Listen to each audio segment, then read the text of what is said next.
जय जगत गुरु जय भारत। आप सभी भाई बहनों को मुझ पवन दास की तरफ से प्यार भरा सत साहिब। भाई और बहनों, परमपिता परमेश्वर सतगुरु रामपाल जी भगवान की एक विशेष रजा, एक विशेष मेहर आप और हम सभी सत्सेवक भाई बहनों के ऊपर। वैसे तो पूज्य गुरुदेव भगवान के देश विदेश में लाखों में करोड़ों में भगत हैं, लेकिन जो रजा, जो विशेष आशीर्वाद, जो उनकी कृपा दृष्टि हम चंद सत्सेवकों के ऊपर बनी हुई है, ब्रह्मांड में शायद ही किसी के ऊपर हो। और गुरुदेव भगवान की इस रजा को, इस कृपा को, इस मेहर को हम सभी साध संगति से जुड़े हुए भाई बहन इसी प्रकार से बनाए रखें, ये हमारी अंतिम श्वास तक एक कोशिश होनी चाहिए। भाई और बहनों, आज का वीडियो हम शुरू करें उससे पहले पूज्य गुरुदेव भगवान का जयकारा लगाएंगे, उनकी स्तुति करेंगे, परमेश्वर जी से आशीर्वाद प्राप्त करेंगे। बंदी छोड़ सतगुरु रामपाल जी परमेश्वर जी की जय हो। परमपिता परमात्मा, सारी सृष्टि के रचनहार, कुल मालिक, असंख्य ब्रह्मांडों के स्वामी, जगत गुरु, तीनों लोकों में प्रवेश करके सबका भरण पोषण करने वाले राजाधिराज, आत्माधार, नाथों के नाथ, देवों के देव महादेव, सर्वेश्वर महेश्वर, मृत्युंजय, अजरो अमर, आदि अनादि सनातनी प्रभु, जगत पिता जगदीश्वर, श्री श्री 1008 की उपाधि के वास्तविक अधिकारी, अकाल मूर्त शब्द स्वरूपी राम वासुदेव, सर्वगतम ब्रह्म, परम पूजे, प्रथम पूजे, परम संत, परम पुरुष, परम धनी, परम दयालु, सत्य कबीर, हक्का कबीर, अल्लाह कबीर, अल्लाह अकबर, बाखबर, अल्लाह ताला, जगत के तारणहार, जगत के मुक्तिदाता, जगत के जगन्नाथ, हारे के सहारे, हिंदुओं के राम, मुसलमानों के अल्लाह, सिखों के वाहिगुरु, ईसाइयों के मसीह, दया के सागर दयानिधि, करुणा के सागर करुणानिधि, स्वयंभू परिभू, संकट मोचन, कष्ट हरण, मंगल करण, दुख भंजन, अविगत कबीर, निर्विकार निर्विषम परमात्मा, अलय अलेख सतगुरु, आदि अनादि सतगुरु, असली मर्यादा पुरुषोत्तम, असली राम, असली कृष्ण, असली घनश्याम, असली मुरारी, राजाओं के राजा, महाराजाओं के महाराजा, शहंशाहों के शहंशाह, सम्राटों के सम्राट, भगवानों के भगवान, अल्लाहों के अल्लाह, प्रभुओं के प्रभु, बाबाओं के बाबा, पीरों के पीर, सेठों के सेठ, जगत सेठ, सावलसा सेठ, सर्वगुण संपन्न, अनंत कोटि कलाओं के स्वामी, अनंत कोटि ब्रह्मांडों के नायक, योगियों में महायोगी, ध्यानियों में महाध्यानी, सिद्धों में परम सिद्ध, ज्ञानियों में तत्वज्ञानी, ब्रह्म ज्ञानी, महाज्ञानी, परम ज्ञानी, सर्वश्रेष्ठ ज्ञानी, युवा कबीर, समरथ कबीर, असमवात, अमित ओजा, सच्चे रहनुमा, करीम अल्लाह, सुभान अल्लाह, दुनिया के अंतिम पैगंबर, 8 सितंबर 1951 से गांव धनाना, जिला सोनीपत, हरियाणा, भारतवर्ष की पावन भूमि पे प्रकट रियल कल की भगवान, रियल बाबा साहेब, ब्रह्मा विष्णु महेश के दादाजी, संत श्रोमणी सतगुरु रामपाल जी परमेश्वर जी के चरण कमल में साध संगति से जुड़े हुए हम तमाम देश विदेश से भाई बहनों का अनंत कोटि दंडोत प्रणाम। भाई और बहनों, इसमें कोई संशय नहीं है कि परमेश्वर का विशेष आशीर्वाद वर्तमान में उनकी लाखों करोड़ों की संगत में से केवल सत्सेवकों के ऊपर है। विशेष मेहर है, विशेष प्यार गुरुदेव भगवान का निरंतर आप और हमारे ऊपर बरसता रहता है। और परमेश्वर ने आप और हम सभी आत्माओं को साध संगति से जोड़कर आप और हमारे ऊपर जो विशेष मेहर बख्शी है, उसके लिए हम गुरुदेव भगवान का जितना दंडवत, कोटि कोटि, अनंत कोटि धन्यवाद करें उतना ही थोड़ा है। परमेश्वर निरंतर हमें मर्यादाओं को लेकर जागरूक करवाते रहते हैं। अपने सत्संगों के माध्यम से भी परमात्मा ने हमें सब कुछ भक्ति विधान दे दिया है। यदि हम सत्संग नहीं सुन पाते हैं, जानकारी नहीं हो पाती है, तो परमेश्वर जी ने दया बख्शी, साध संगतियाँ शुरू करवाई और साध संगतियों के माध्यम से गुरुदेव भगवान ने कुछ भी नहीं छोड़ा है। छोटी से छोटी, बड़ी से बड़ी जानकारी, हर प्रकार की शंकाओं का समाधान, भक्ति मार्ग में कौन से भक्ति विरुद्ध कर्म करने से गुरुदेव भगवान नाराज होंगे और कौन से भक्ति के अकॉर्डिंग सत्कर्म करने से गुरुदेव प्रसन्न होते हैं, इन तमाम जानकारियों से परमेश्वर ने साध संगति के वीडियो के माध्यम से हमें रूबरू करवा दिया है। अब यदि कोई अपनी गलती से मर्यादाएं तोड़ता है, परमेश्वर के विधान को तोड़ता है, तो ये उसकी अपनी कमजोरी होगी, परमात्मा का इसमें कोई दोष नहीं होगा। भाई और बहनों, बहुत बड़ी मेहर है परमेश्वर जी की, और लगातार परमात्मा हमें साथ संगति के माध्यम से नित नई जानकारियाँ उपलब्ध करवाते ही रहते हैं। और काफ़ी समय पहले आप और हम सभी भगत भाई बहनों ने एक संकल्प लिया था कि आज के बाद जब हमें गुरुदेव भगवान की पहचान हो चुकी है, हमें उनका भक्ति विधान, भक्ति संविधान पूर्णतया समझ में आ चुका है उन्हीं के आशीर्वाद से, उसके बाद में हम पूर्णतया अपने गुरुदेव के ऊपर ही आश्रित रहेंगे। ये हमने एक संकल्प लिया था। चाहे समस्या छोटी आओ, चाहे समस्या बड़ी आओ, ज़रूरत चाहे छोटी हो चाहे बड़ी हो, चाहे पैसे की हो, हम किसी के आगे हाथ नहीं फैलाएंगे। जैसे हम लोगों ने पहले उपदेश भी ले रखा था, लेकिन इतना ज्ञान नहीं था, इतनी जानकारी नहीं थी, जिसके चलते छोटी छोटी आवश्यकताओं के लिए हम समाज में अपने रिश्तेदारों के आगे, अपने भाई बंधुओं के आगे और अपने ही गुरु भाई बहनों के आगे हाथ फैला दिया करते थे। लेकिन अब हम सभी सत्सेवक भाई बहनों ने ये संकल्प लिया है कि आज के बाद यदि मेरे जीवन में किसी भी प्रकार की कोई भी समस्या आएगी, कोई भी संकट आना होगा, तो मैं अपने गुरुदेव परम पूज्य सतगुरु रामपाल जी परमेश्वर जी से ही मेरी हर प्रकार की समस्याओं के समाधान की, संकटों के निवारण की प्रार्थना करूंगा। उनके अलावा मैं किसी के आगे भी हाथ नहीं फैलाऊंगा। यदि मैं भिखारी बनूंगा तो अपने गुरुदेव भगवान का बनूंगा। अब मैं दुनिया का भिखारी नहीं बनूंगा, क्योंकि उनके तत्व ज्ञान से हमें समझ में आ चुका है कि ये पूरी दुनिया, ये 21 ब्रह्मांड मेरे पूज्य गुरुदेव कबीर परमेश्वर सतगुरु रामपाल जी भगवान का भिखारी है। दाता एक राम, भिखारी सारी दुनिया। और नित्य नियम में गुरुदेव हमें पढ़ाते हैं कि गुरु समान दाता नहीं और याचक शिष्य समान। याचक यानी मांगने वाला, प्रार्थना करने वाला, भिखारी। गुरु समान दाता नहीं और याचक शिष्य समान, तीन लोक की संपदा सो गुरु दीनी दान। अब इसके बाद इस भिखारी समाज से, भिखारी रिश्तेदारों से, भिखारी भगत भाई बहनों से भला कौन सी चीज़ हम मांग सकते हैं और कौन सी चीज़ हमें वो दे सकते हैं, जब संसार की सबसे बड़ी संपदा ये नाम उपदेश और अपनी रजा, अपनी मेहर, अपना आशीर्वाद गुरुदेव ने हमारी झोली में पहले से ही डाल दिया है। तो अब हमारे जीवन में चाहे समस्या छोटी हो या बड़ी हो, और यदि कोई समस्या हमारे जीवन में आएगी मर्यादाओं में रहते सहते, तो गुरुदेव भगवान ने कहा कि बेटा, सूली की सज़ा परमात्मा सूल में काट रहा है। बहुत बड़ी समस्या जो तेरे ऊपर आनी थी, परमात्मा थोड़े से में, हल्के से दर्द में तेरी समस्या को दूर कर रहा है। तो ऐसे समय में भाई और बहनों, हमें बिल्कुल भी भक्ति मार्ग से विचलित नहीं होना चाहिए, डगमग नहीं होना चाहिए, क्योंकि एक समय उपरांत जब परमेश्वर हमें इतना ज्ञान दे देते हैं, अपने हर प्रकार के भक्ति विधान से हमें रूबरू करवा देते हैं, उसके बाद परमात्मा खुद भी जानबूझकर हल्का फुल्का दर्द, दुख, परेशानियां, तकलीफ, संकट, समस्याएं जानबूझकर हमारे सामने पैदा करते हैं, हमारी परीक्षा लेने के लिए कि हम कितना अपने गुरुदेव के ज्ञान को समझ पाए और कितना हम अपने गुरुदेव के ऊपर विश्वास कर पाए हैं। क्या इतने दिनों के बाद, इतने वर्षों के बाद, इतना ज्ञान लेने के बाद भी छोटी छोटी बातों के लिए हम दुनिया के भिखारी बनेंगे, या छोटी छोटी समस्याओं के लिए हम दुनिया के आगे हाथ फैलाएंगे, या किसी और से उम्मीद की आशा करेंगे? इन तमाम बातों को देखने के लिए वो अंतर्यामी परमेश्वर, खैर उन्हें तो पहले से ही सब कुछ पता होता है कि जीव मेरे द्वारा ली जाने वाली परीक्षा में क्या करेगा, क्या नहीं करेगा, किस तरफ ये मुंह उठा के देखेगा, या अपने गुरुदेव से ही हर प्रकार की उम्मीद रखेगा। उन्हें तो सब कुछ पहले से ही पता होता है, क्योंकि हम रोज़ संध्या आरती में पढ़ते हैं, अंतर्यामी एक तुम आत्म के आधार, और जो तुम छोड़ो हाथ तो मोह कौन उतारे पार। गुरुदेव भगवान अंतर्यामी हैं, वो हमारे घट के अंदर की सब बातें जानते हैं।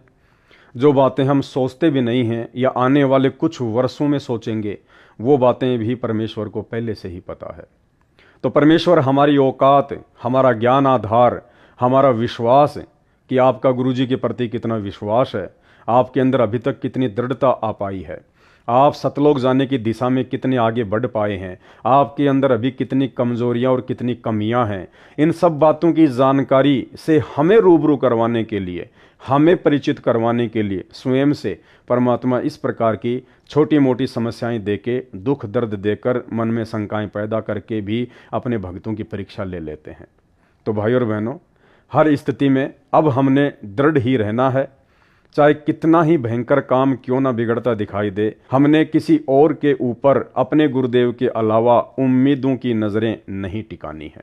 महाभारत के प्रकरण का हवाला देते हुए पूज्य गुरुदेव भगवान ने बताया कि जब पांचों पांडव द्रौपदी को जुए में हार चुके थे और जब दुर्योधन ने एक बांदी के द्वारा द्रौपदी को नीचे आने के लिए संदेशा भिजवाया और बांदी ने जाकर कहा कि द्रौपदी, युधिष्ठिर तुझे जुए में हार चुका है और दुर्योधन अब तुझे नंगा करेगा, तो द्रौपदी को यकीन नहीं हुआ।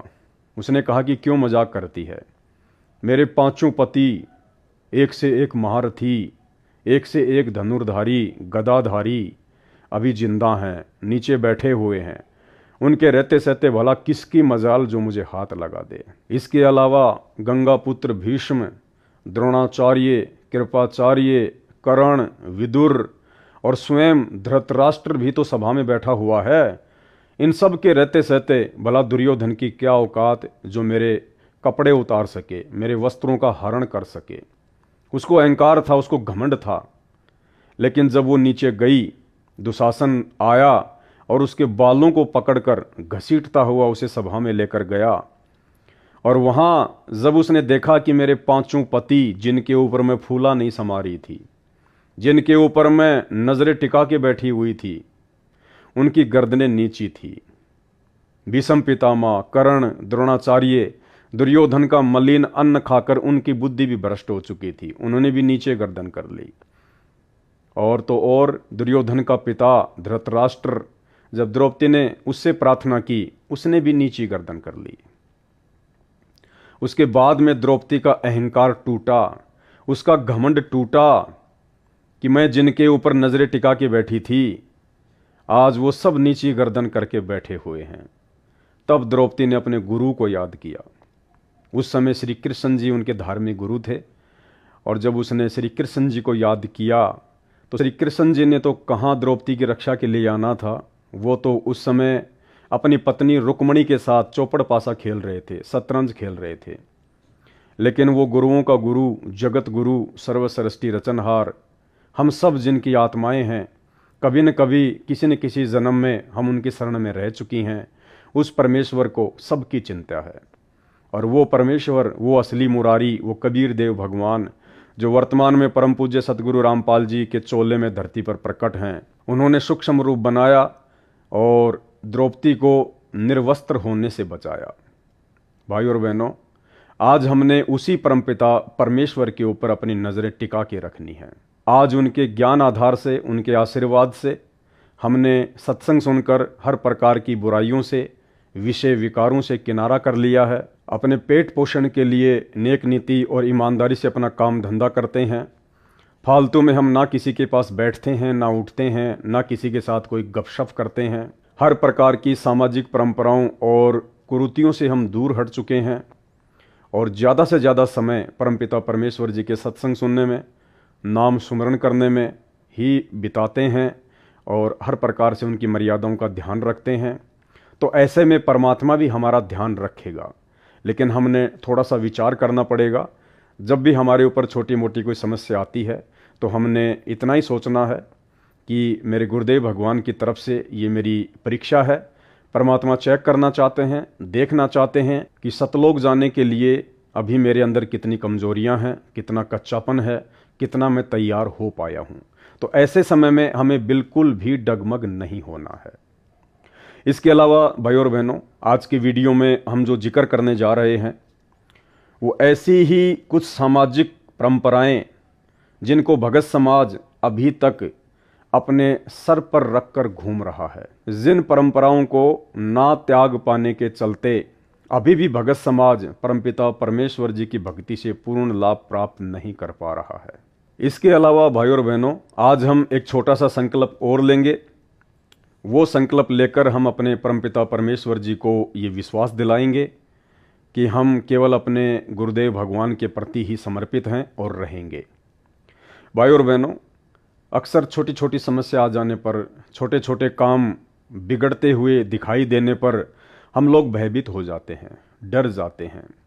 जैसे छोटा सा उदाहरण, आपका किसी बैंक में कोई खाता है और अचानक से आपके खाते को बैंक वालों ने बंद कर दिया। उसमें आपके 10-20 हज़ार या 50 हज़ार रुपये पड़े हुए हैं।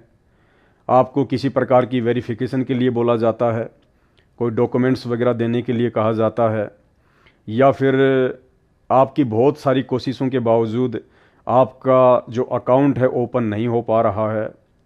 तो ऐसी स्थिति में 99% लोग बैंक में जाकर, और जो बैंक कर्मी होते हैं, जो स्टाफ होता है, उसके आगे गिड़गिड़ाने लग जाते हैं, हाथ जोड़ने लग जाते हैं कि सर मैं गरीब आदमी हूँ, सर मेरा खाता चालू कर दीजिए। या फिर हाथ जोड़कर कहते हैं सर आपकी बहुत बड़ी मेहरबानी होगी, सर मेरा खाता चालू कर दीजिए। यानी हर प्रकार से हम उनसे प्रार्थनाएं करते हैं, रिक्वेस्ट करते हैं। भाई और बहनों, अब हमने इस प्रकार की प्रार्थनाएं और ये रिक्वेस्ट छोड़नी पड़ेंगी। हमने ये हाथ केवल अपने परमपिता परमेश्वर सतगुरु रामपाल जी भगवान के आगे ही जोड़ने हैं। चाहे कोई भी समस्या क्यों ना आ गई हो, आप जिस कंपनी में काम करते हैं उस कंपनी का मालिक या ठेकेदार आपको समय पर तनख्वाह नहीं दे रहा है, आपको आगे से आगे टाइम दे रहा है और आपको पैसे की सख्त ज़रूरत है, लेकिन आपने अब उसके आगे गिड़गिड़ाना नहीं है, उसके आगे हाथ नहीं जोड़ने कि सर मैं तो बहुत गरीब आदमी हूँ, मैं तो रोज़ कमाता हूँ, रोज़ खाता हूँ, सर आपसे हाथ जोड़ता हूँ, आप मुझे मेरे पैसे दे दीजिए, सर मेरे घर में आटा नहीं है, सर आप पैसे नहीं देंगे तो सर मुझे भूखा सोना पड़ेगा। हमने उनके आगे बिल्कुल भी नहीं गिड़गिड़ाना है। हाथ जोड़कर हमने किसी भी प्रकार की समस्या के समाधान के लिए उनसे प्रार्थना नहीं करनी है। अगर कोई भी समस्या आती है, कोई भी संकट आता हुआ हमें दिखाई देता है, तो भाई और बहनों, हमने केवल अपने दरबार साहिब में अपने गुरुदेव भगवान को दंडवत करके उन्हीं से प्रार्थना करनी है कि हे परमपिता परमेश्वर, हे गुरुदेव भगवान, वैसे तो आप अंतर्यामी हैं, परमात्मा सर्वशक्तिमान है, आप कुछ भी कर सकते हैं परमेश्वर। हे परमात्मा, आपके बच्चे का एक छोटा सा काम अटक गया है, आप जानी जान है, अंतर्यामी है परमेश्वर, आप सब कुछ जानते हैं, फिर भी परमात्मा मैं आपके सामने ये प्रार्थना करके दुष्टता कर रहा हूँ।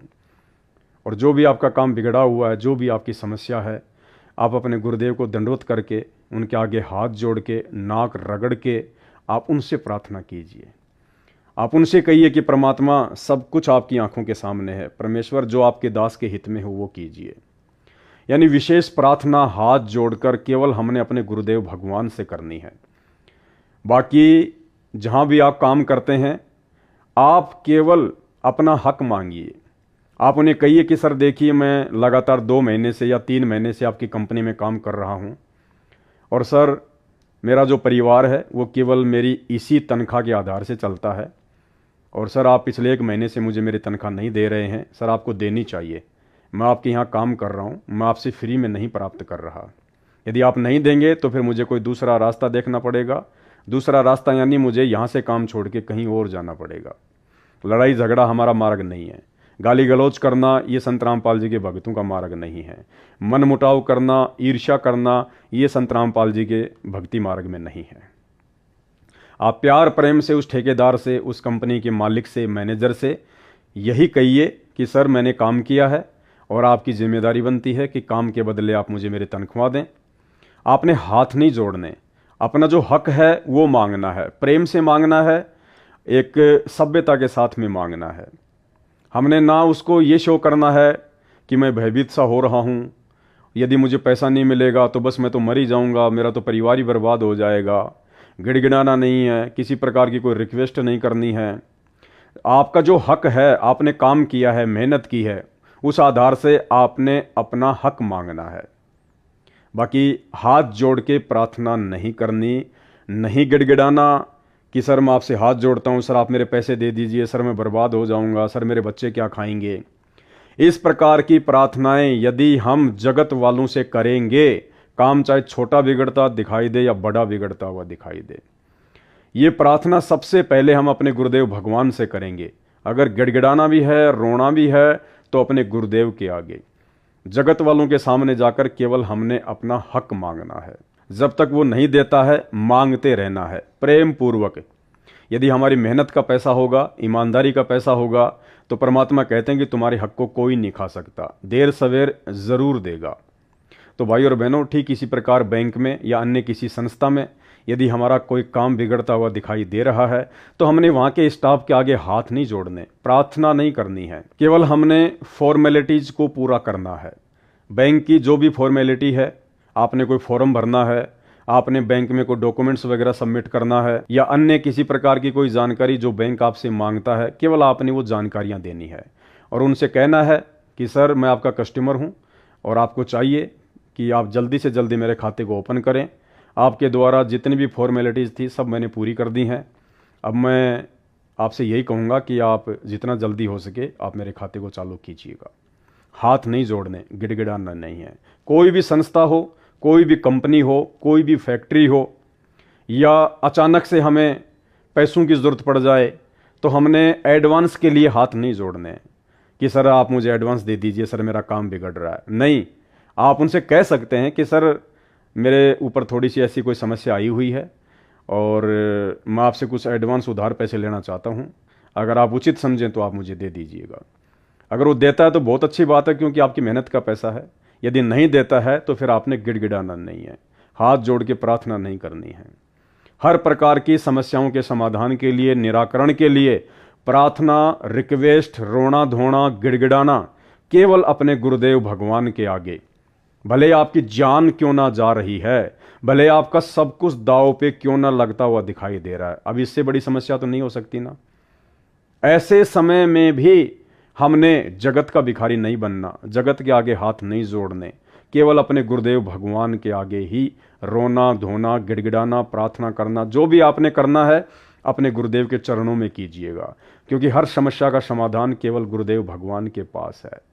अगर वो जगत वालों के आगे रोने धोने, गिड़गिड़ाने से अगर आपको लगता है कि मेरा काम बन गया या बन जाएगा, तो ये आपकी गलतफहमी है। वो काम भी परमात्मा के आशीर्वाद से ही बनेगा, परमात्मा की रजा होगी तो ही बनेगा। अन्यथा आप जी कितना रो लीजिए, धो लीजिए, अगर परमेश्वर नहीं चाहेंगे तो जगत के आगे रोने से आपका 1% काम भी नहीं बनने वाला है। हाँ, जगत वालों से हम हाथ जोड़ के रिक्वेस्ट कर सकते हैं, लेकिन किस चीज़ के लिए? केवल गुरुदेव के सत्संग सुनने के लिए, गुरुदेव के प्रवचन सुनने के लिए, गुरुदेव की शरण में आने के लिए हम उनसे प्रार्थना कर सकते हैं, उनके आगे हाथ जोड़ सकते हैं कि सर जब भी आपको समय मिले मेरे पूज्य गुरुदेव भगवान सतगुरु रामपाल जी के सत्संग अवश्य सुनिए। इस प्रकार की प्रार्थनाएं हम उनसे कर सकते हैं। इसके अलावा यदि हम किसी से कोई सत्साई बोलते हैं तो भी हम उनके आगे हाथ जोड़ सकते हैं। हमें किसी का अभिवादन करना है, राम राम करना है, नमस्कार कहना है, उसके लिए हम किसी के आगे भी झुक के नमस्कार कर सकते हैं। सत साहेब, राम राम, नमस्कार, इस प्रकार से अभिवादन कर सकते हैं। लेकिन अपनी समस्याओं के समाधान के लिए या किसी वस्तु की आवश्यकता के लिए हमने किसी के आगे ना झुकना है, ना हाथ जोड़ने हैं, ना कोई रिक्वेस्ट करनी है। ये परमात्मा ने दास को प्रेरणा की और परमात्मा की प्रेरणा आधार से दास ने इस वीडियो के माध्यम से आप भगत भाई बहनों के सामने रख दी है। अब इस बात पे आप कितना अमल करेंगे, कितना नहीं करेंगे, या यूं ही दुनिया के भिखारी बन के या दुनिया के आगे हाथ जोड़ जोड़ के दुनिया के ही आप जी याचक बने रहेंगे, ये अब आप भाई बहनों के ऊपर निर्भर करता है। तो भाई और बहनों, बहुत बड़ी दया है गुरुदेव भगवान की। परमात्मा ने अपनी लाखों की संगत में से, करोड़ों की संगत में से अपने हीरे मोती लाल सत्सेवकों को छांटकर साध संगति से जोड़ दिया है। हर प्रकार से परमात्मा पूर्ण मोक्ष प्राप्ति करवाने के लिए हमें छोटी से छोटी, बड़ी से बड़ी बात से अवगत करवाते रहते हैं। हमारी हर प्रकार की शंकाओं का परमात्मा समाधान करवाते हैं, ताकि हम मर्यादाओं को तोड़कर अपने गुरुदेव को नाराज ना कर दें, हम भक्ति मार्ग से परमात्मा से दूर ना हो जाएं, किसी भी प्रकार से अब काल को मौका ना दें, ताकि हम इस भक्ति और भगवान से दूर हो सकें। तो भाई और बहनों, आज का जो वीडियो है वो कुछ ऐसे ही टॉपिक के ऊपर है और ये जानकारियाँ एक समय के उपरांत भगत भाई बहनों को देना बहुत ही आवश्यक है। देखो, वैसे तो गुरुदेव भगवान ने अपने सत्संगों में पिछले 28-30 वर्षों में हर बात को लेके भगत समाज को अवगत करवा दिया है, लेकिन कुछ बातें ऐसी होती हैं उस समय की परिस्थितियों के अनुसार कि परमेश्वर खुलकर सत्संगों में नहीं बोल पाते हैं। नहीं बोल पाने का कारण कोई परमात्मा का डर या भय नहीं है, क्योंकि परमेश्वर जी तो निर्भय हैं। निर्विकार निर्भय तू ही और सकल भयमान, सब पर तेरी साहिबी तुझ पर साहिब नाए। इनसे बड़ा निर्विकार निर्भय और साहिब सृष्टि में अन्य कोई नहीं है। क्यों? क्योंकि ये सृष्टि के उत्पत्ति करता है। लेकिन हम जीवों के डर और भय को देखकर परमात्मा कुछ बातें सार्वजनिक तौर पर सत्संगों में नहीं कह पाते हैं। लेकिन परमेश्वर को पता होता है कि एक समय उपरांत आपस में साध संगतियों के माध्यम से मेरे बच्चे मेरी सत प्रेरणा से उस विषय पर विचार विमर्श करेंगे, चिंतन मनन करेंगे, मंथन करेंगे और उन कमियों को भी आध्यात्मिक मार्ग में अपने जीवन से दूर करेंगे। तो भाई और बहनों, वो समय 2014 बरवाला कांड के बाद से शुरू हो चुका है। बरवाला कांड के बाद से साध संगतियां शुरू हो चुकी हैं, निरंतर चल रही हैं। हजारों की संख्या में भाई बहन साध संगतियों से जुड़े हुए हैं, क्योंकि सत्य मार्ग से हर कोई नहीं जुड़ सकता, सत्य के मार्ग पर हर कोई नहीं चल सकता। परमेश्वर की खुद की वाणी है कि कबीर का मार्ग कठिन है, नहीं कायर का काम, इस पर चले कोई सूरमा, यहाँ आठों पहर संग्राम। जलाऊं भी तपाऊं भी और चिमटे से खाल उतारूं, फिर भी जो ले नाम हमारा उसको पार उतारूं। तो इतनी दृढ़ता, अपने भगवान अपने गुरुदेव के प्रति इतना विश्वास, इतना समर्पण सब में नहीं हो सकता है। कोई बिरले होंगे गुरुपद सेवय बिरला कोई, जा पर कृपया साहिब की होई। परमेश्वर कहते हैं कि ये संसार विघन की घाटी, कोई निकलेगा बिरला सूर। चंद आत्माएं होती हैं जो शुरू से लेकर अंतिम श्वास तक अपने गुरुदेव भगवान की ही बनकर रहती हैं। बाकी बीच बीच में नाम को छोड़ देना, मन में शंकाएं पैदा कर लेना, गुरुदेव से दूर होना, नाम को खंडित कर देना, समाज के दबाव में आकर, लोक लाज में आकर, डर और भय से फिर नाम दीक्षा ले लेना, फिर नाम तोड़ देना, फिर नाम दीक्षा ले लेना, ये दृढ़ आत्माओं के लक्षण नहीं होते हैं। इसलिए परमात्मा कहते हैं कि गोता मारूं स्वर्ग में और जा बैठूं पाताल, गरीब दास ढूंढता फिरूं अपने हीरे मोती लाल। वो हीरे मोती लाल ही होंगे जिनके लिए परमात्मा युगों युगों से मानव शरीर में संत रूप धारण करके भटकते रहते हैं। तो ये दया साध संगत से जुड़े हुए भाई बहनों के ऊपर है। वो मर्यादाएं, वो जानकारियां जो अभी तक सतगुरु रामपाल जी परमेश्वर जी की 90% संगत को पता भी नहीं है कि पूर्ण मोक्ष प्राप्ति के लिए हमें किस कदर मर्यादाओं में रहना पड़ेगा, किन किन विषय विकारों से दूरी बनानी पड़ेगी, कैसे अपने गुरुदेव भगवान को हमने प्रसन्न करना है, कैसे हमने समाज की लोक लाज मर्यादाओं परंपराओं कुरीतियों रीति रिवाजों से दूर हटना है। इन बातों का अभी तक 90% परम पूज्य सतगुरु रामपाल जी परमेश्वर जी की सतलोक आश्रमों से जुड़ी हुई संगत को आभास भी नहीं है।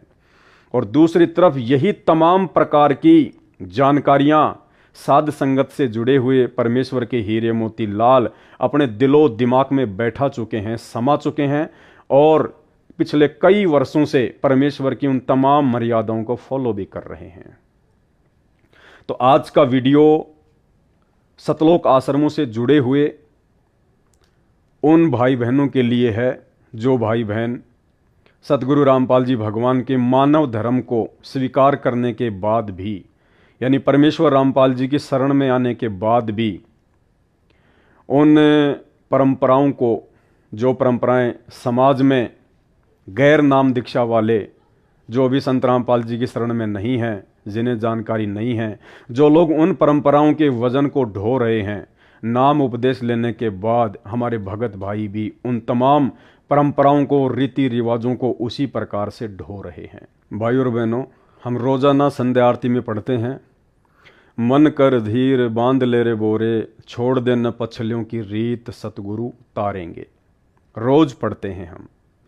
इस वाणी के माध्यम से परमेश्वर हमें आदेशित करते हैं कि आज से पहले अक्सर ज्ञानहीनता और आध्यात्मिक अज्ञानता के चलते हमारे पूर्वज, हमारे माता पिता, हमारे दादा और परदादा जिन भक्ति बाधक परंपराओं का निर्वाह करते हुए आ रहे थे, अब हमने परम पूज्य सतगुरु रामपाल जी परमेश्वर जी की शरण में आने के बाद, उनके तत्व ज्ञान को ग्रहण करने के बाद, उन तमाम भक्ति बाधक व्यर्थ की परंपराओं को, रीति रिवाजों को, कुरीतियों को जड़ से समाप्त करना पड़ेगा।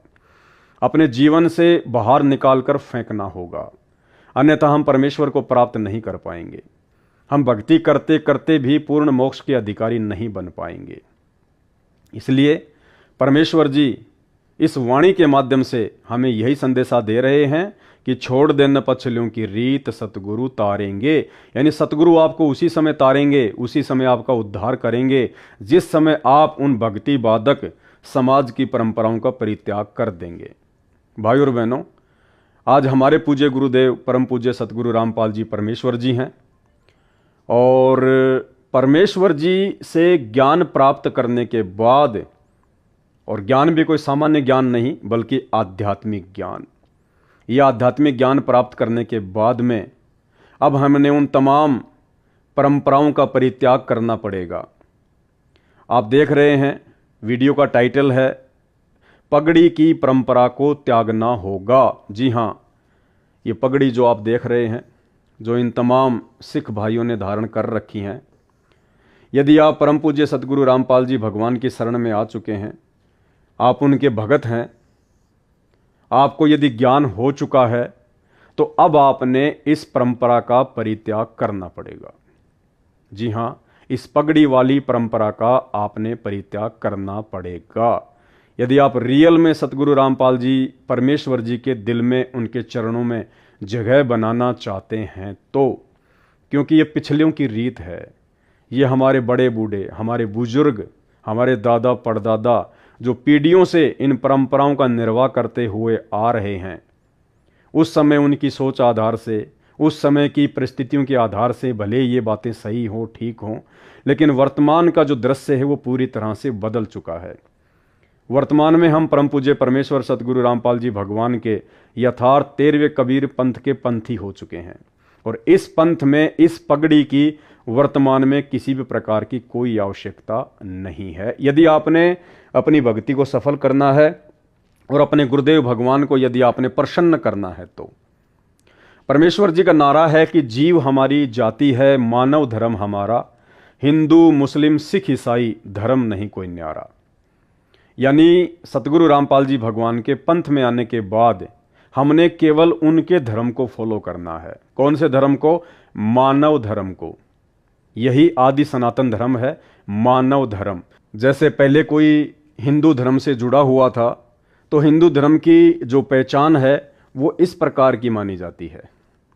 सर पर बड़े बड़े बाल, किसी ने ये टीका लगा रखा है तो किसी ने चंदन का टीका लगा रखा है, दाढ़ी मूछ वगैरह बड़ी होना, गले में रुद्राक्ष वगैरह की माला, और ये पीताम्बर या भगवा वस्त्र धारण करना। तो इस प्रकार की वेशभूषा को देखकर आम आदमी ये पहचान जाता था कि ये हिंदू धर्म से संबंधित है। इसी प्रकार ये ईसाई धर्म के मानने वाले अक्सर अपने गले में इस प्रकार का एक लॉकेट पहनते हैं, जो कि ईसा मसीह जी की मौत को दर्शाता है कि कैसे उनकी मृत्यु हुई थी। और ईसा को जो फॉलो करते हैं, हज़रत ईसा मसीह को जो फॉलो करते हैं, वो इस प्रकार का एक लॉकेट अपने जो है गले में धारण करते हैं। तो जिस भी व्यक्ति के गले में इस प्रकार का लॉकेट दिखाई देता है, तो ये ऑटोमेटिक पहचान हो जाती है कि ये व्यक्ति कहीं ना कहीं ईसाई धर्म से जुड़ा हुआ है। ठीक इसी प्रकार ये मुस्लिम धर्म में सर पे टोपी पहनना, छोटी छोटी मूछें रखना, दाढ़ी वगैरह बढ़ाना, तो दूर से ही आदमी पहचान जाता है कि ये व्यक्ति मुस्लिम धर्म को फॉलो करता है। ठीक इसी प्रकार सिख धर्म के जो फॉलोवर हैं, जो मानने वाले हैं, उनकी ये पहचान होती है, सर के ऊपर ये पगड़ी धारण करना और दाढ़ी मूछ वगैरह बढ़ा के रखना। तो दूर से ही आदमी पहचान लेता है कि सरदार जी आ रहे हैं, यानी ये सिख धर्म से संबंधित हैं। तो ठीक इसी प्रकार वर्तमान में जो दुनिया का सबसे पहला धर्म है, आदि सनातन मानव धर्म, जिस धर्म को दुनिया आध्यात्मिक अज्ञानता के चलते भूल चुकी थी, अब उस आदि सनातन मानव धर्म के प्रवर्तक परम पूज्य परमेश्वर रामपाल जी भगवान धरती पर प्रकट हो चुके हैं और उस धर्म से अपनी आत्माओं को जोड़ने के लिए अपना आध्यात्मिक ज्ञान देकर, तत्व ज्ञान देकर, शास्त्रों से तमाम प्रकार की जानकारियां निकाल कर वापस लोगों को उसी आदि सनातन मानव धर्म से जोड़ने का प्रयास कर रहे हैं। तो पहले तो हमारे धर्म को लेकर कुछ और पहचान थी, लेकिन जिस दिन हम परम पूज्य सतगुरु रामपाल जी परमेश्वर जी की शरण में आ जाते हैं, उसके बाद भाई और बहनों हमारी तमाम पहचानें मिट जाती हैं। जैसे वर्तमान में यदि कोई ईसाई धर्म को फॉलो करने वाला व्यक्ति सतगुरु रामपाल जी परमेश्वर जी से उपदेश प्राप्त करता है, तो वो व्यक्ति फिर ये लॉकेट नहीं पहनता है, बिल्कुल नहीं पहनता। क्योंकि यदि आपको सतगुरु रामपाल जी परमेश्वर जी के मानव धर्म से जुड़ना है, तो मानव धर्म से जुड़ने के लिए आपने ईसाई धर्म की तमाम परंपराओं को, रीति रिवाजों को त्यागना पड़ेगा।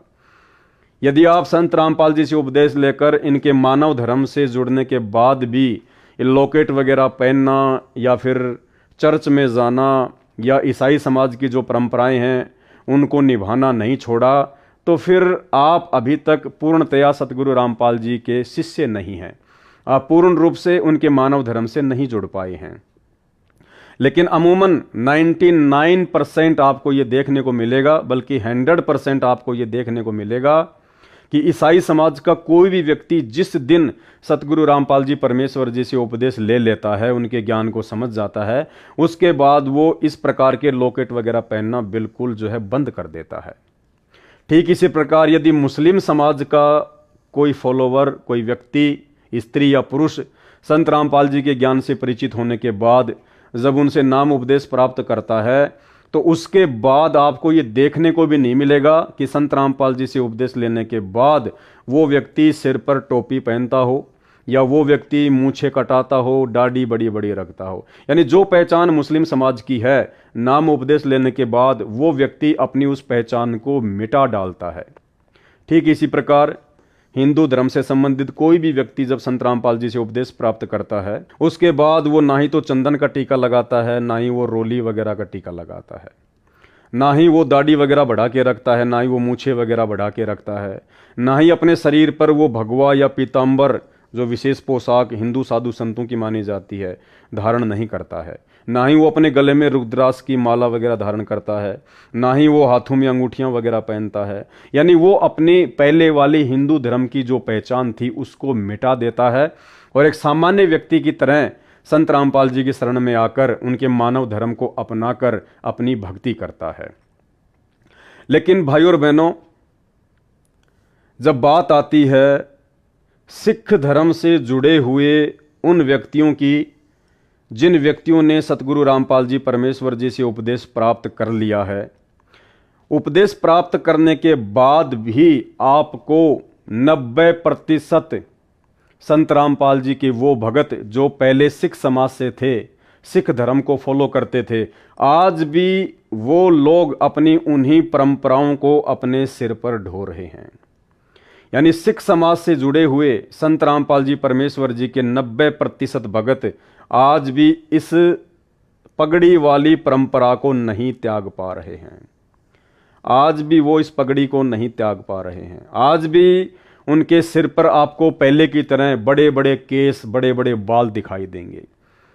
आज भी उनके सर पर आपको ये पगड़ी दिखाई देगी। आज भी उनके चेहरे पर आपको बड़ी बड़ी दाढ़ी मूंछ दिखाई देगी। यानी वो लोग जो पहले सिख धर्म से जुड़े हुए थे और उसके बाद सतगुरु रामपाल जी परमेश्वर जी से उपदेश प्राप्त हो चुके हैं, वो तमाम लोग आज भी परमेश्वर रामपाल जी की आरती भी करते हैं, संध्या आरती भी करते हैं। लेकिन उस आरती में जो वाणी आती है कि मन कर धीर बांध ले रे बोरे, छोड़ देना पछलियों की रीत सतगुरु तारेंगे, वो आरतियां जरूर गा रहे हैं, उस वाणी को जरूर गा रहे हैं जो गुरुदेव का आदेश है, लेकिन अपने गुरुदेव के आदेश की पालना वो बिल्कुल भी नहीं कर पा रहे हैं। वो आज भी सिख धर्म की उन्हीं परंपराओं को ढो रहे हैं, उन्हीं परंपराओं का निर्वाह कर रहे हैं। आज भी वो उन्हीं परंपराओं में फंसे हुए हैं। मानव धर्म को अपनाने के बाद भी सिख धर्म से जुड़े हुए भाई बहन अपनी उन परंपराओं का परित्याग नहीं कर पा रहे हैं, जबकि मुस्लिम धर्म से जुड़े हुए तमाम भाई बहनों ने अपनी सारी परंपराएं त्याग दी। मुस्लिम धर्म की जो पहचान थी वो त्याग दी। वो ना सर पे टोपी पहनते, ना वो मूंछ कटा के दाढ़ी रखते, बिल्कुल सिंपल रहते हैं। ईसाई समाज के भाई बहनों ने भी अपनी तमाम परंपराएं त्याग दी। हिंदू धर्म से संबंधित भाई बहनों ने भी अपनी तमाम परंपराएं त्याग दी। केवल सिख धर्म से संबंधित भाई बहन जिन्होंने उपदेश प्राप्त होने के बाद भी अपनी परंपराओं को नहीं त्यागा है। संत रामपाल जी के मानव धर्म को स्वीकार करने के बावजूद भी आज वो पहले वाले धर्म की परंपराओं के अंदर फंसे हुए हैं। अब चाहे वो उनका भय हो, चाहे उनकी लोकलाज हो, या चाहे समाज से बहिष्कार का डर हो, जो भी हो, लेकिन अभी तक उन्होंने इस प्रकार की परंपराओं का परित्याग नहीं किया है। लेकिन असल में होना क्या चाहिए? अब हमारी पहचान सतगुरु रामपाल जी से उपदेश लेने के बाद, इतना ज्ञान समझ में आने के बाद और इतना समय भक्ति को देने के बाद, अब हमारी पहचान वो पुराने वाले धर्म नहीं होनी चाहिए। अगर आप सिख समाज से हैं तो सिख धर्म आपकी पहचान नहीं होनी चाहिए। ये पगड़ी आपकी पहचान नहीं होनी चाहिए। वो दाढ़ी मूछ आपकी पहचान नहीं होनी चाहिए। सतगुरु रामपाल जी की शरण में आने के बाद अब आप सिख धर्म को फॉलो नहीं करते हैं, आप सिख धर्मी नहीं हैं, आप मानव धर्मी बन चुके हैं। जिस दिन से आप सतगुरु रामपाल जी से उपदेश प्राप्त कर लेते हैं, उसी दिन से आप जी मानव धर्मी बन जाते हैं। और मानव धर्मी व्यक्ति वैसा ही होता है जैसा आपको मानव धर्म को शुरू करने वाले परम पूज्य सतगुरु रामपाल जी भगवान दिखाई दे रहे हैं। बिल्कुल सिंपल, सादा, कोई आडंबर नहीं, कोई दिखावा नहीं, कोई पाखंड नहीं, किसी प्रकार की परंपराओं का बोझ नहीं। तो एक तरफ तो हम दुनिया को समझाते हैं कि हमारे गुरुदेव का नारा है कि जीव हमारी जाति है और मानव धर्म हमारा, हिंदू मुस्लिम सिख ईसाई धर्म नहीं कोई न्यारा। दुनिया को तो हम मानव धर्म से जोड़ने की ओर आगे बढ़ रहे हैं। ज्ञान गंगा पुस्तक लेकर, जीने की राह पुस्तक लेकर दुनिया को समझाते रहते हैं, सारा दिन पुस्तकें बांटते रहते हैं, लेकिन स्वयं अभी भी सिख धर्म में उलझे हुए हैं, उसी धर्म की उन्हीं परंपराओं में उलझे हुए हैं। इसको कहते हैं करनी तज कथनी कथ है, अज्ञानी दिन रात, और कुत्ते जूं भौंकत फिरे, सुनी सुनाई बात। तो भाई और बहनों, अब हमने अपने गुरुदेव को प्रसन्न करना है, उनको नाराज नहीं करना है। गुरुदेव ने हमें अपने आत्म कल्याण के लिए जो भी ज्ञान देना था, जो भी हमें समझाना था, परमात्मा ने सब कुछ बता दिया, सब कुछ समझा दिया है। अब हमने ज्ञान को आधार बनाकर परमेश्वर को प्रसन्न करना है। हमने वो भक्ति विरुद्ध कर्म नहीं करने हैं जिनके करने से गुरुदेव नाराज होते हैं। जिन बातन से गुरु दुख पावे, उन बातों को दूर भगावे। और यदि नहीं छोड़ा हमने इन परंपराओं को, यदि हमने सतगुरु रामपाल जी से उपदेश प्राप्त करने के बाद ये पगड़ी पहनना, लंबी लंबी दाढ़ी और मूछें रखना, यदि आपने नहीं छोड़ा, यदि आपने पहले की तरह सिख समाज की परंपराओं को अपनी पहचान के रूप में ही बनाकर रखा, तो भाई और बहनों, हम बहुत बड़ा धोखा खा जाएंगे। समय तेजी से निकलता जा रहा है। सतलोक की तैयारी के लिए ज़्यादा समय नहीं है। एक छोटी सी बात है, जैसे परमात्मा किसी व्यक्ति को कहें कि भाई वो जो भीड़ है ना, भीड़, हाँ जी, उस भीड़ में जितने भी मेरे भगत हैं उन सब को तू उस विमान में बैठा दे जो सतलोक जाने के लिए खड़ा हुआ है। अब वो भीड़ है, भीड़ में तो हिंदू भी खड़े हैं, मुसलमान भी खड़े हैं, सिख भी खड़े हैं, ईसाई भी खड़े हैं, संत रामपाल जी के भगत भी खड़े हैं। अब वो व्यक्ति कहे कि महाराज जी आपके भक्तों की पहचान क्या है, आपका भगत कैसा होगा, तो महाराज जी कहेंगे कि भाई मैंने तो समझा रखा है, मैंने सत्संगों में बता रखा है कि जय कोई भगत हमारा होई और जात वर्ण को त्यागे सोई, कि मेरा जो भगत होगा उसकी पहचान होगी वो जात और वर्ण, वर्ण यानी धर्म, जात यानी समाज में जो भी परंपराएं हैं, जो भी रीति रिवाज हैं, जो भी कुरीतियां हैं, जो उनसे दूर हटके मानव धर्मी बन के भक्ति कर रहा होगा, और वो जिस भी धर्म से जुड़ा हुआ था उस वर्ण की तमाम परंपराओं को, रीति रिवाजों को त्याग कर जो पूर्णतया मानव धर्मी बन चुका होगा, भाई वो मेरा भगत है। जय कोई भगत हमारा होई और जात वर्ण को त्यागे सोई, यानी मेरा भगत वही बन सकता है जो पहले वाले धर्म और जातियों की परंपराओं को, पहचान को जो मिटा देगा और मानव धर्मी बन के अपनी भक्ति करेगा। अब वो व्यक्ति क्या करेगा? अब वो व्यक्ति उस भीड़ में जाएगा, वो किसी भी हिंदू को हाथ नहीं लगाएगा, वो किसी भी मुस्लिम को नहीं छेड़ेगा, ईसाई को नहीं छेड़ेगा, सिख को नहीं छेड़ेगा। यानी धर्म की जो पहचान बनी हुई है हिंदू, मुस्लिम, सिख, ईसाइयों की, वो उनको हाथ भी नहीं लगाएगा।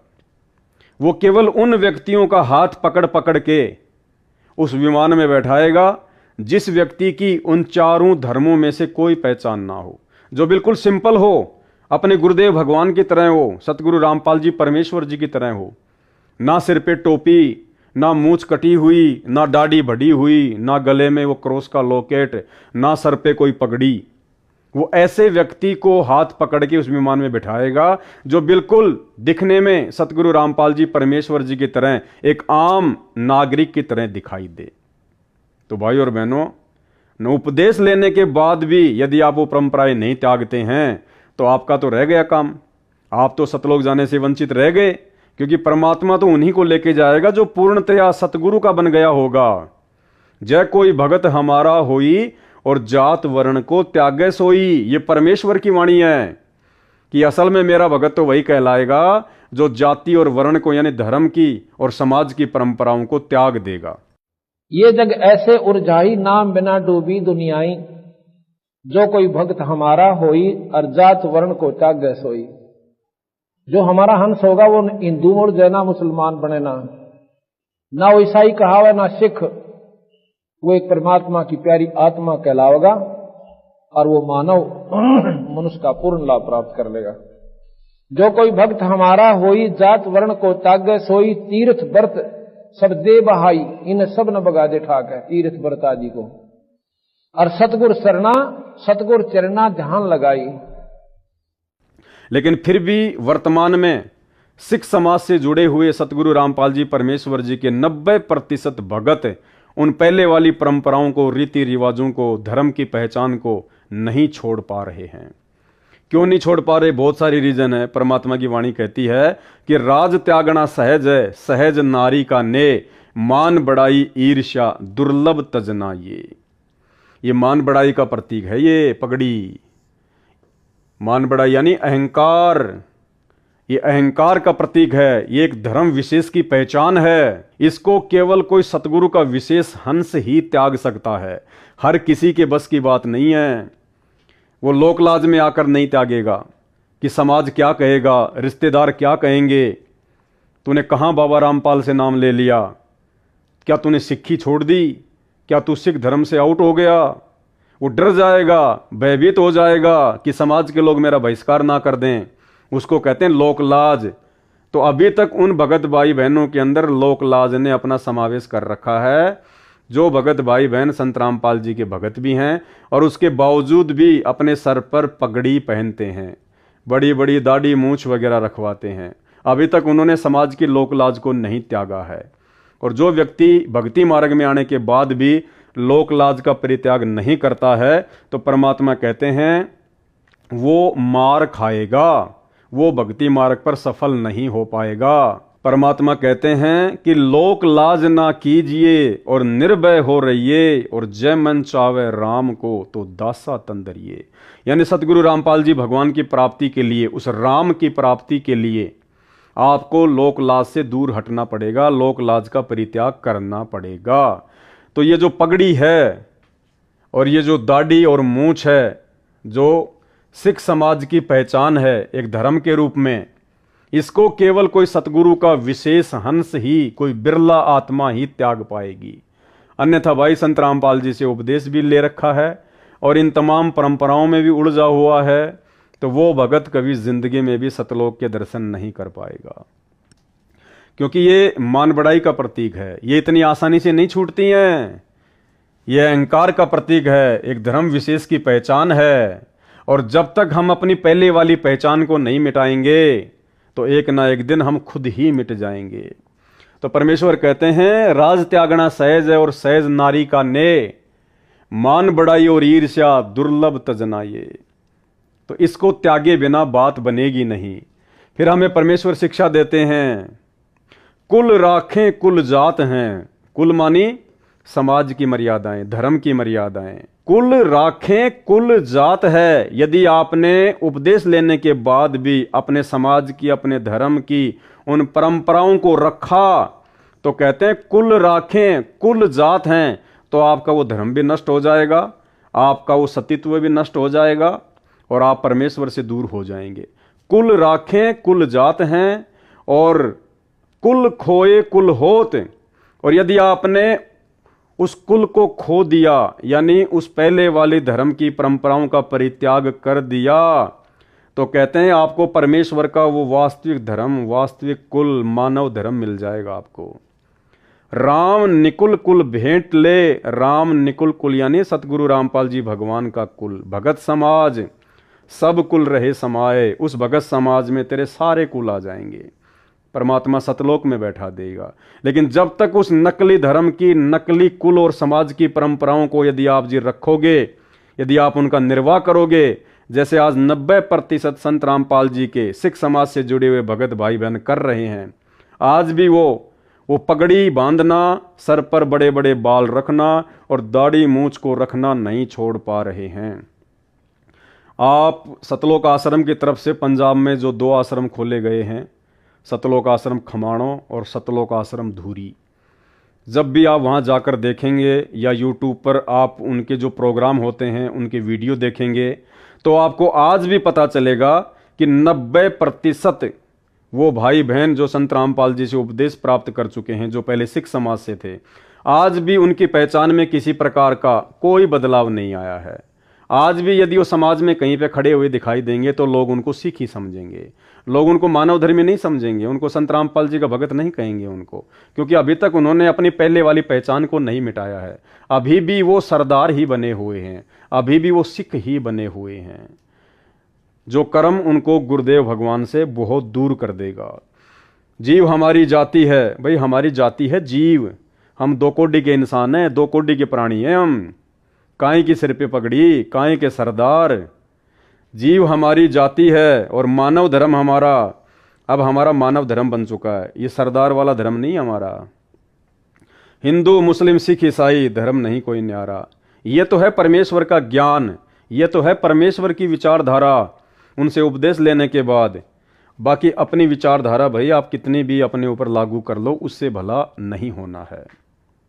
अब भाई और बहनों, जब हम पूज्य गुरुदेव भगवान से उपदेश प्राप्त करते हैं और जब हम सतनाम प्राप्त करते हैं, तो सतनाम के जो 34 नियम हैं उनमें एक नियम है 9 नंबर का नियम।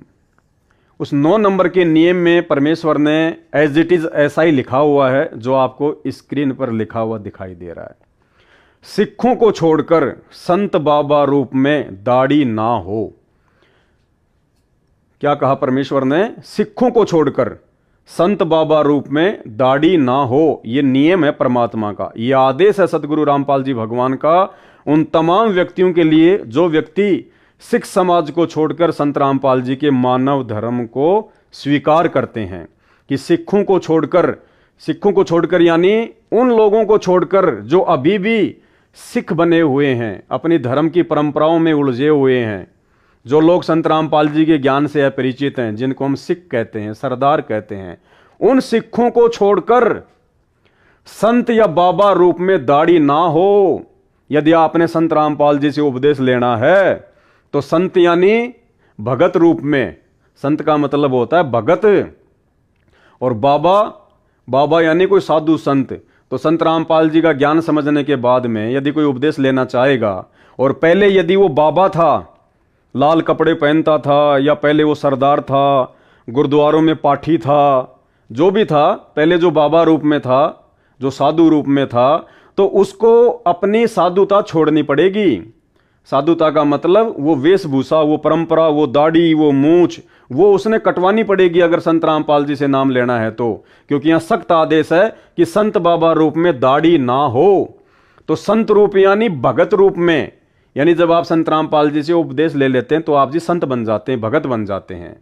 और बाबा यानी यदि आप पहले कोई बाबा थे, किसी गुरुद्वारे में पाठी थे, तो आपने अब अपनी उन परंपराओं को त्यागना पड़ेगा, अपने सर के बालों को कटवाना पड़ेगा, अपनी दाढ़ी मूंछ को कटवाना पड़ेगा, वो पगड़ी पहनना आपने छोड़ना पड़ेगा, यदि आपने संत रामपाल जी से उपदेश लेना है तो। ये है इस नियम का मतलब। लेकिन 99% भक्तों ने इस नियम का मतलब ये निकाल लिया कि गुरुजी ये कह रहे हैं कि सरदारों को छोड़कर, सिखों को छोड़कर कोई भी भगत दाढ़ी और मूंछ ना रखे। क्यों भाई, सिख कोई विशेष है क्या संत रामपाल जी के लिए? क्या परमात्मा भी अपने भक्तों में पक्षपात करता है क्या? क्या परमात्मा भी भेदभाव करता है क्या? इसका मतलब सिख तो फिर चाहे शराब पियो, सिख चाहे कोई भी नशा करो, क्योंकि उनको तो छूट दे दी परमात्मा ने। यदि आप लोगों के अनुसार गुरुदेव भगवान ने सिखों को सर पर पगड़ी बांधना, दाढ़ी मूंछ रखने की छूट दे रखी है, तो इसका मतलब सिखों को तो फिर सारी छूट है। सिख तो चाहे शराब भी पियो, चाहे मांस भी खाओ, चाहे चोरी भी करो, चाहे उल्टे काम भी करो, और बाकी भक्तों को सतगुरु रामपाल जी ने अपने नियमों में बांध दिया। भाई इस नियम को समझो, शब्दों को समझो, ये वाणी, ये लाइन क्या कह रही है। संत रामपाल जी निष्पक्ष परमात्मा है। अरे वे तो आप और हमारे लिए ये वाणी कहते हैं कि पक्षा पक्षी के कारण सब जग रहा भूलान। पक्षा पक्षी यानी पक्ष और विपक्ष के चक्कर में पड़कर पूरा संसार भूला हुआ है। पक्षा पक्षी के कारण सब जग रहा भूलान, और निष्पक्ष होके हरि भजय सोहे संत सुजान। यानी वो भगत ही ज्ञानी होगा, परमात्मा को प्राप्त करेगा, जो निष्पक्ष होकर भक्ति करेगा। तो परमात्मा कैसे पक्षपात को धारण करके हमसे भक्ति करवाएंगे? अगर भगत के लिए निष्पक्ष होने का आदेश है तो इसका मतलब परमात्मा तो हमसे पहले निष्पक्ष हैं, और वो निष्पक्ष परमात्मा फिर सिखों को नाम उपदेश लेने के बाद पगड़ी पहनना, दाढ़ी मूंछ रखने की इजाजत कैसे दे सकते हैं? तो वाणी का जो अर्थ है वो ये है कि सिखों को छोड़कर, यानी उन व्यक्तियों को छोड़कर जो अभी भी सिख धर्म को अपना रहे हैं, जो अभी भी संत रामपाल जी के ज्ञान से, उनकी भक्ति से दूर हैं, उन सिखों को छोड़कर संत बाबा रूप में दाढ़ी ना हो। यदि आप सिख समाज से हैं और आपने संत रामपाल जी का संत बनना है, उनका भगत बनना है, तो आपने अब उन परंपराओं को त्यागना पड़ेगा। आपने दाढ़ी वाड़ी को कटवाना पड़ेगा, पगड़ी वगड़ी पहनना आपने छोड़ना पड़ेगा।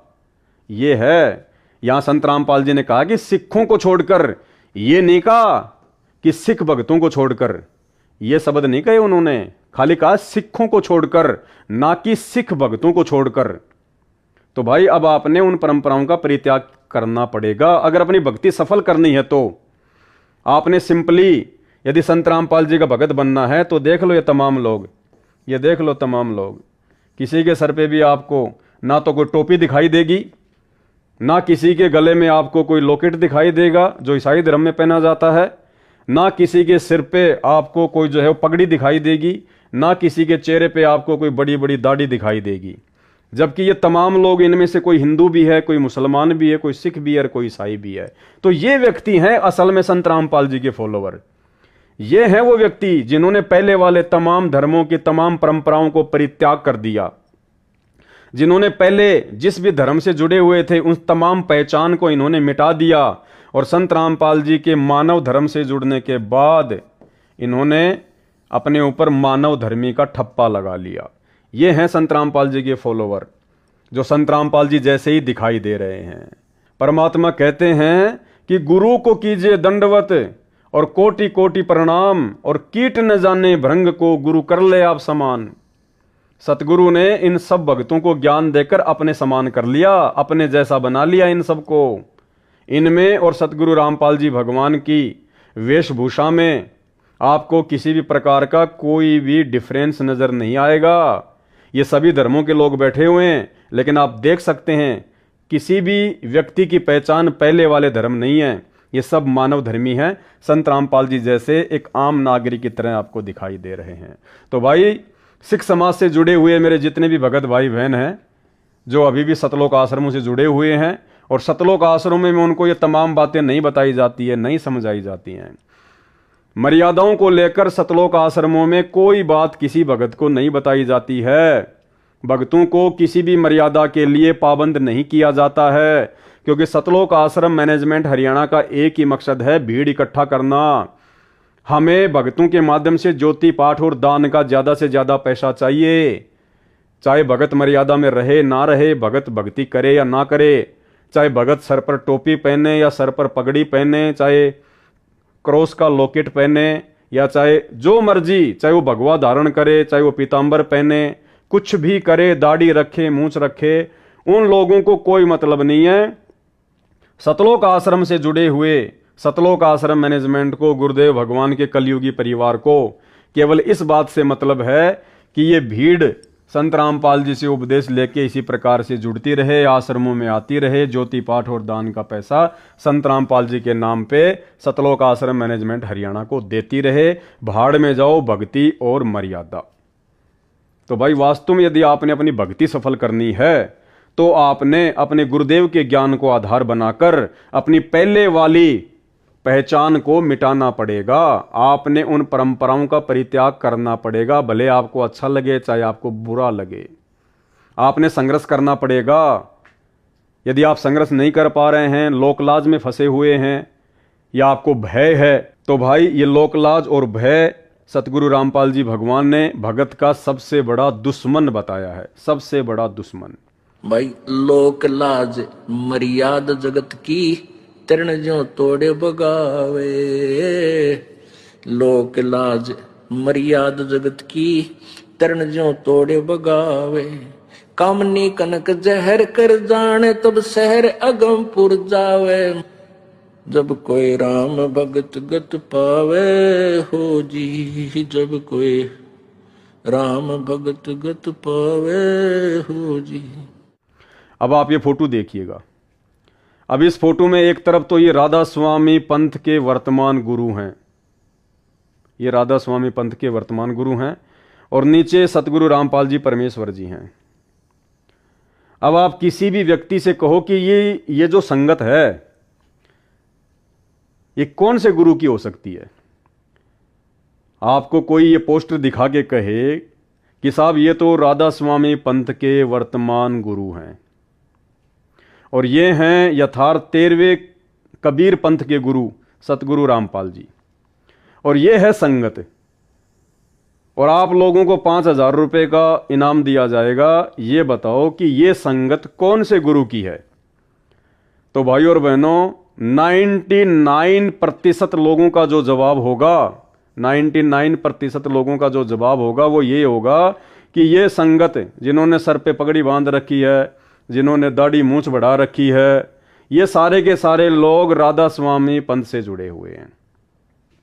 क्योंकि जैसा गुरु वैसा ही चेले, कोई भेदभाव नहीं है, किसी प्रकार का कोई फर्क नजर नहीं आ रहा। गुरु ने भी मूंछें बढ़ा रखी हैं, दाढ़ी बढ़ा रखी है, चेलों ने भी दाढ़ी बढ़ा रखी है, मूंछें बढ़ा रखी हैं। गुरु ने भी पगड़ी धारण कर रखी है, चेलों ने भी पगड़ी धारण कर रखी है। तो 99% लोगों का यही जवाब होगा कि साहब सारे के सारे ये राधा स्वामी पंथ वाले गुरु के चेले हैं, सारे के सारे। कोई नहीं कहेगा कि ये संत रामपाल जी के भगत हैं, क्योंकि संत रामपाल जी जैसा इनमें एक भी लक्षण नहीं दिखाई दे रहा, एक भी लक्षण। तो भाई और बहनों, आपकी पहचान क्या है? आपका गुरु तो कह रहा है कि मैं अपने भगत को धीरे धीरे धीरे धीरे अपने जैसा बना लूंगा, कि गुरु को कीजिए दंडवत और कोटि कोटि प्रणाम, कीट न जाने भृंग को गुरु कर ले आप समान। लेकिन आप अपने गुरुजी के समान होना ही नहीं चाहते, आप अपने गुरुजी के जैसा बनना ही नहीं चाहते। या तो आपको ज्ञान नहीं है या आपको इन आश्रमों में ज्ञान करवाया नहीं जाता है। तो भाई और बहनों, अगर भक्ति सफल करनी है तो तमाम पहले वाली परंपराओं को त्यागना पड़ेगा। आप चाहे सिख समाज से हैं, चाहे मुसलमान समाज से हैं, पहले आप जो मर्जी करते थे, कुछ भी धारण करते थे। अब यदि आप संत रामपाल जी के मानव धर्म से जुड़ गए हैं तो आपने मानव धर्मी बनना पड़ेगा। और मानव धर्मी कैसा होता है ये आप संत रामपाल जी को देख लो, इनके चेहरे को देख लो, इनके सर को देख लो, इनकी वेशभूषा को देख लो। आपने ऐसा बनना पड़ेगा, अपनी वेशभूषा में, अपने पहनाव में आपने बदलाव करना पड़ेगा। यदि परमात्मा प्राप्ति करनी है तो बाकी ड्रामेबाजी चाहे कितनी करते रहो, सतगुरु रामपाल जी भगवान आपको जबरदस्ती नहीं कहेंगे कि तू भाई तेरी पगड़ी उतार दे या तेरे को आश्रम में नहीं आने देंगे, तू अपनी दाढ़ी मूछ कटवा के आना अब की बार, नहीं तेरे को आश्रम में नहीं आने देंगे। वो आपकी मर्जी, आपकी मौज। क्योंकि जब आप सृष्टि रचना पढ़ेंगे तो आपको यह भी पता चलेगा कि काल का और परमात्मा का एक एग्रीमेंट हुआ था। जिसमें काल ने परमात्मा से कहा था कि गुरुदेव, हे परमात्मा, आप नीचे जाके अपना ज्ञान देना, आप अपना भक्ति विधान बताना, जो आपके ज्ञान को स्वीकार करे वो आपका, और जो आपके ज्ञान को स्वीकार ना करे वो काल का। तो इस दास का जो उद्देश्य है और भगवान का जो काल से प्रोमिस है, एग्रीमेंट है, वो यही था। काल ने कहा था कि आप अपना ज्ञान देकर अपना बनाना प्रभु, बाई फोर्स ना करना। जो आपके ज्ञान को मानेगा आपका हो गया, जो मेरी बकवादों में उलझा रहेगा वो मेरा होगा।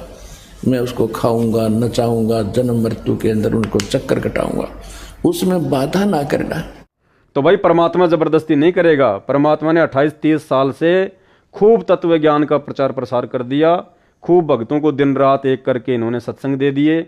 उसके बावजूद भी यदि आप अपनी भक्ति क्रियाओं में, अपनी वेशभूषा में, अपने रहन सहन में, अपने पहनावे में कोई परिवर्तन लेके नहीं आना चाहते हैं तो ये आप भक्तों की अपनी मर्जी है। सतगुरु रामपाल जी भगवान जबरदस्ती नहीं करेंगे। भाई घोड़े के आगे घास डाली जा सकती है, खाना ना खाना उसकी भूख और प्यास के ऊपर निर्भर करता है। अब वर्तमान में यदि इस पूरे विश्व में, पूरे ब्रह्मांड में, पूरी सृष्टि में यदि कोई एकमात्र सरदार है जिसको हम सरदार कह सकते हैं। सरदार का मतलब होता है कैप्टन, एक समाज का अगुवा, एक संस्था को हैंडल करने वाला, उसको कहते हैं कैप्टन, सरदार, एक संस्था का मुखिया। तो वर्तमान में इस पूरे ब्रह्मांड का, पूरी सृष्टि का जो सरदार है, जो मुखिया है, जो कैप्टन है, केवल एक ही है जिसने सृष्टि बनाई है, जिसने सब इंसानों को पैदा किया है, कबीर परमात्मा। और वो कबीर परमात्मा आज परम पूज्य सतगुरु रामपाल जी के रूप में धरती पे प्रकट हैं। ये रियल में सरदार हैं, बाकी तो नकली सरदार हैं सब। पगड़ी पहनना, दाढ़ी मूंछ बढ़ाना, ये तो नकली सरदारों की पहचान है। असल में जिसको हम सरदार कह सकते हैं वो केवल सतगुरु रामपाल जी परमेश्वर जी हैं। और सन 2028 के बाद, क्योंकि सन 2028 का जो समय है वो युग परिवर्तन का समय है, युग परिवर्तन का समय। अब 2024 चल रही है, उसके बाद 2025, 2026, 2027 और 2028, यानी मुश्किल से 4-4.5 साल का समय है। इन 4-4.5 साल के समय में जो भी प्राकृतिक उथल पुथल होने हैं वो हो लेंगे। जितनी भी जनसंख्या का जनसंहार होना है वो हो लेगा। जितनी भी प्रकार की आपदाएं, बाढ़, भूकंप, अतिवृष्टि, ओलावृष्टि, अनावृष्टि, युद्ध, गृह युद्ध, महामारियां, वायरस, यानी जितनी भी प्रकार की आपत्तियां इस मनुष्य के ऊपर आनी हैं वो आ लेंगी। और 2028 के बाद संत रामपाल जी का यथार्थ 13वां कबीर पंथ, संत रामपाल जी का मार्ग, संत रामपाल जी का मानव धर्म, आदि सनातन मानव धर्म पूरे विश्व में फैलेगा, पूरी दुनिया पर छाएगा। और जितने भी लोग सुरक्षित बचेंगे उस महाविनाश के दौर से, वो सभी लोग अपने उन तमाम धर्म, जाति और समाज को त्याग कर, उनकी परंपराओं को त्याग कर संत रामपाल जी के मानव धर्म से जुड़ जाएंगे। इसी सरदार के चरणों में वर्तमान के सभी सरदारों को और सभी धर्म के मानने वालों को आना पड़ेगा। दूसरा कोई चारा मानव जाति के पास में नहीं बचेगा। तो भाई और बहनों, यदि आप संत रामपाल जी के भगत हैं, उनसे उपदेश प्राप्त कर चुके हैं, तो मौका है 2028 से पहले पहले ज्ञान को आधार बनाकर स्वयं दुनिया के सरदार सतगुरु रामपाल जी भगवान के प्रत्येक नियम और मर्यादाओं को फॉलो करने का। जब तुम्हें पता है कि तुम्हारा गुरु वास्तव में सरदार है, फिर तुम क्यों नकली सरदार बने फिरते हो? भाई नाम उपदेश लेने के बाद भी क्यों नकली सरदार बने फिरते हो? और बाद में तो पूरी दुनिया आएगी, पूरी दुनिया दौड़ दौड़ के आएगी, पूरी दुनिया अपनी पगड़ी, अपनी टोपी, अपना साफा संत रामपाल जी के चरणों में रखेगी। वो तो फिर देखा देखी हो जाएगी, वो तो फिर भेड़ चाल हो जाएगी, वो तो फिर अपनी जान बचाने के लिए सबको ऐसा करना पड़ेगा। उस महाविनाश के दौर में किसी भी धर्म, किसी भी जाति वाले व्यक्ति के पास में अपनी सुरक्षा का, अपने परिवार की सुरक्षा का कहीं कोई ठोर ठिकाना नजर नहीं आएगा। इसलिए उस समय तो मजबूरी होगी, ना चाहते हुए भी व्यक्ति इन्हीं के चरणों में आएगा। लेकिन असल में यदि आप इनके भगत हैं, इनके ज्ञान को समझ चुके हैं, तो वर्तमान का समय है उनके ज्ञान को समझकर, ज्ञान को आधार बनाकर अपनी तमाम पहले वाले धर्म और जातियों और समाज की परंपराओं को त्याग कर एक भगत बनने का।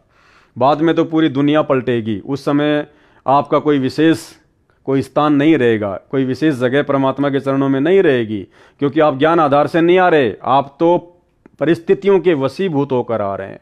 आप डर और भय के वशीभूत होकर अपनी उन परंपराओं को त्याग रहे हैं, जबकि असल में परंपराओं को त्यागना आज है, आज। और रही बात ये सिखों के द्वारा दाढ़ी मूछ रखना वर्तमान में, इसके पीछे की क्या कहानी है, क्या इसकी बायोग्राफी है, यह आपको आसानी से गूगल पे मिल जाएगी। सिखों के जो 10वें गुरु थे गुरु गोविंद सिंह जी, उनके जो पिताजी थे श्री तेग बहादुर जी, मुगलों ने उनको मौत के घाट उतार दिया था, लड़ाई में वो शहीद हो गए थे। उसका बदला लेने के लिए श्री गोविंद सिंह जी ने अपनी एक सेना खड़ी की थी, जिसको खालसा पंथ के नाम से भी जाना जाता है। और उनकी उस सेना में जो जो लोग भर्ती होते थे, उनके लिए कुछ चीज़ें अनिवार्य थी, जैसे सिर के बाल बड़े हुए होने चाहिए, दाढ़ी मूछ वगैरह बड़ी हुई होनी चाहिए, हाथ में आपके जो है एक वो कड़ा होना चाहिए, घुटने तक का जो है एक वो कच्छा होना चाहिए, एक आपके पास में जो है वो कृपाण होनी चाहिए, एक आपके पास में उन बालों के लिए जो है कंगा होना चाहिए, कोम्ब। तो ये कुछ पहचान थी, ये उस समय की परिस्थितियों के अनुसार जायज़ थी, क्योंकि जो सेना गुरु गोविंद सिंह जी ने तैयार की थी, उस सेना का मकसद था गुरु गोविंद सिंह जी के पिताजी की हत्या का बदला लेना और मुगलों के द्वारा समाज में जो अत्याचार किया जा रहा था, समाज की रक्षा करना। और उस समय जो बाल जो बढ़ाए जाते थे और बालों के ऊपर फिर जो पगड़ी पहनी जाती थी, तो उसका रीजन था कि जब लड़ाई होगी, आक्रमण होगा, युद्ध होगा, अगर सिर पर किसी बंदूक से या किसी लठ से या किसी तलवार आदि से यदि आपको नुकसान पहुंचाने का प्रयास किया जाए, तो काफ़ी हद तक वो बड़े बड़े बाल और बालों के ऊपर वो पगड़ी आपका बचाव कर देगी, आपके सर का बचाव कर देगी। तो उस समय ये ज़रूरी था। कड़ा इसलिए पहना जाता था कि बाय द वे आपके पास में हथियार नहीं है, तो आप जी जो कड़ा है, उस कड़े से आप जी सामने वाले के प्रहार को, आक्रमण को झेल सकें, रोक सकें। कच्छा इसलिए पहना जाता था ताकि वो ढीला ढीला रहे, दौड़ने भागने में, उठने बैठने में दिक्कत ना रहे। कंगा उन बालों को संवारने के लिए था। वो कृपाण एक छोटे हथियार के रूप में था। और वर्तमान में ना तो हिंदुस्तान में कोई मुगलों ने आक्रमण कर रखा है, ना कोई मुगल यहाँ पे कोई अत्याचार कर रहा है। वो परिस्थितियां ही नहीं है वर्तमान में। वो देश काल और परिस्थितियां कुछ और थी, वर्तमान में वो परिस्थितियां नहीं हैं। इसलिए वर्तमान में अब उन चीजों की आवश्यकता भी नहीं है। नमस्कार, आप देख रहे हैं lokmatnews.in। आपके साथ मैं हूं भारती द्विवेदी। 13 अप्रैल 1699 वैशाखी के मौके पर सिखों के 10वें गुरु गुरु गोविंद सिंह जी ने खालसा पंथ की स्थापना की थी। इस मौके पर उन्होंने 5 प्यारों को अमृत छकाकर सिख सिंह बनाया था और उन्हें पंचककार धारण करवाया था। पंचककार पूर्ण सिख द्वारा धारण किया जाता है। एक ऐसा सिख जिसने गुरु गोविंद सिंह जी द्वारा मिले खंडे बाटे का अमृतपान किया हो, साथ ही नियमानुसार सिख धर्म का पालन करता हो। तो आइए आपको गुरु गोविंद सिंह जी के 5 ककारों के बारे में बताते हैं। सिख धर्म में अमृत चखने वाले सिख को अमृतधारी सिख भी कहा जाता है। ऐसा सिख खास नियमों का पालन करता है और साथ ही धारण करता है ये 5 कराकार: कंघा, कड़ा, कछारा, कृपाण, केस यानी बाल। 5 ककारों में कंघा पहला है। एक अमृतधारी सिख साधारण प्लास्टिक का नहीं बल्कि लकड़ी के कंघे का इस्तेमाल करता है और इसे अपने बालों में पगड़ी के नीचे धारण भी करता है। अमृत पान कराने के बाद ही लकड़ी का एक कंघा दिया जाता है। यह 5 ककारों में अहम माना गया है। कहते हैं कि जब लकड़ी का ये कंघा बालों और स्कैल्प पर इस्तेमाल किया जाता है तो यहाँ रक्त का प्रवाह बढ़ता है। कड़ा। आम लोगों की नज़र में भले ही ये एक लोहे की या अन्य धातु की बनी चूड़ी जैसा हो, लेकिन एक सिख के लिए ये किसी सम्मान से कम नहीं है। ये कड़ा दाहिने हाथ में पहना जाए और केवल एक ही कड़ा पहना जाए, ये नियम है। सिख धर्म में लोहे के कड़े को सुरक्षा का प्रतीक माना गया है। कछहारा साधारण जिस तरह के अंदरूनी वस्त्र आम लोग पहनते हैं, यह कछहारा उससे काफ़ी अलग है। परंपरा है कि यह कछहारा सूती कपड़ों का ही होना चाहिए। इस कछहारे को एक खास उद्देश्य से बनाया गया था। उस ज़माने में जब सिख योद्धा युद्ध के मैदान में जाते थे तो घुड़सवारी करते समय या युद्ध करते समय उन्हें एक ऐसी चीज़ की ज़रूरत थी जो तन को भी ढके और परेशानी भी ना दे। तब कछहारा पहनने की रीति बनाई गई।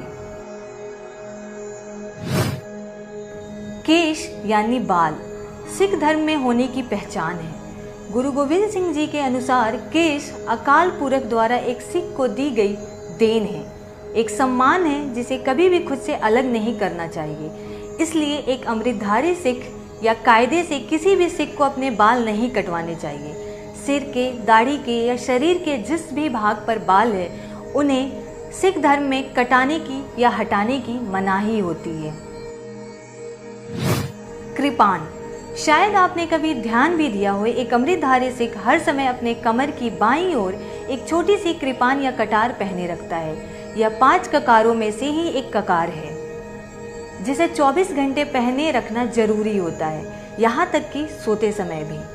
अगर स्नान किया जा रहा है तो उस समय इस कृपान को सिर पर पगड़ी के साथ बांध लिया जाता है, लेकिन कभी भी अपने तन से अलग नहीं किया जाता।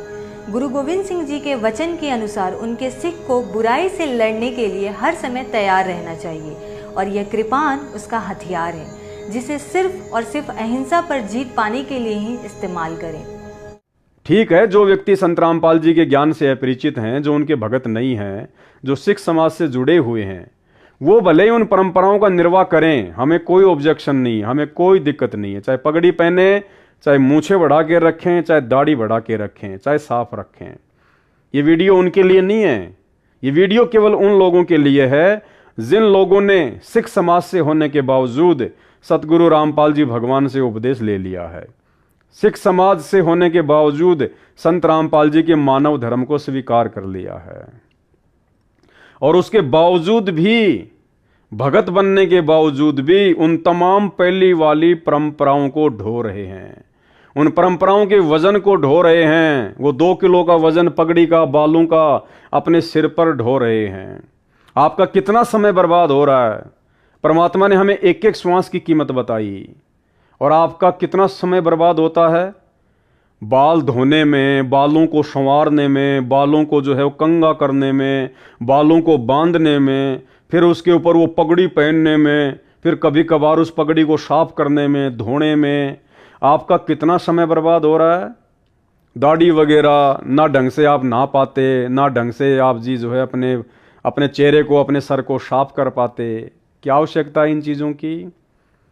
हम मानव धर्मी है और मानव धर्मी की पहचान है बिल्कुल सिंपल सादा व्यक्ति, कोई दिखावा नहीं, कोई परंपरा का निर्वाह नहीं, पहले वाले धर्मों की सारी पहचानें समाप्त। भाई जब तक आप अपनी पहले वाली पहचान को समाप्त नहीं करोगे तो संत रामपाल जी के भगत के रूप में आपकी पहचान कैसे बनेगी, बन ही नहीं सकती।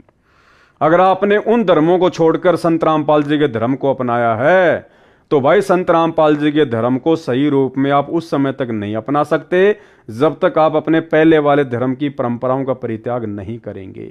जिस प्रकार एक बच्चे का स्कूल में एडमिशन करवा दिया जाता है, एडमिशन होने के बाद उस बच्चे ने बहुत सारी बातों का परित्याग करना पड़ता है। स्कूल जाने के बाद उस बच्चे को एक ड्रेस कोड में रहना पड़ता है। स्कूल में जो ड्रेस है वो पहननी पड़ती है और पहले वो घर पे जो मर्जी कपड़े पहना करता था, लेकिन एडमिशन लेने के बाद उसकी मनमानी नहीं चलेगी। स्कूल के कायदे कानून के अनुसार चलना पड़ेगा। स्कूल में उसको स्कूल की ड्रेस पहन के ही जाना पड़ेगा। पहले बच्चा घर पर दिन में 4 बार खाना खा लेता था, 5 बार खाना खा लेता था। अब स्कूल में एडमिशन लेने के बाद उसको लंच टाइम में ही लंच करना पड़ेगा। बीच में उठ के खाना नहीं खा सकता। हर आधे घंटे में खाना नहीं खा सकता, यानी अपनी उन क्रियाओं को चेंज करना पड़ेगा।